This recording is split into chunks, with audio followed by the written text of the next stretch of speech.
السلام عليكم. النهاردة قلت اعمل معاكم عصير المانجا الميلك تشيك، حاجة كده روعة وفي منتهى الجمال. هنا جبت المانجا قطعتها وقشرتها زي ما انتوا شايفين كده، ومعايا كوباية من اللبن الحليب، و2 بولة ايس كريم فانيليا، و2 بولة ايس كريم مانجا، وربع كوباية من السكر. جبت الخلاط كده، حطيت فيه المانجا المتقطعة، وهحط فيه كمان اللبن الحليب، وهضيف كمان ايس كريم الفانيليا والمانجا مع بعض بيدي طعم تحفة.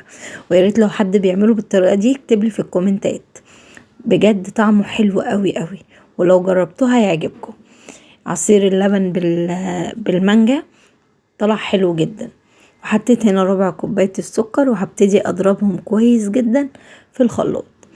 هنا بقى الازازة بتاعت العصير بتاعت بلبن، اللي هو عصير مش فاكرة اسمه ايه كده. تمام. هنا كنت بوريكم سمك العصير ناعم خالص، طعمه دسم كده وطعمه كريمي وحلو جدا.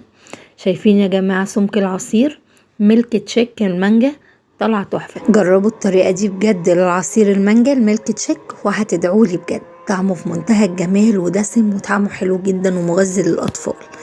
لو عجبكم الفيديو ما تنسونيش باللايك والكومنت الحلو اللي بيشجعني، ويا رب ما كنتش طولت عليكم. والسلام عليكم ورحمة الله وبركاته.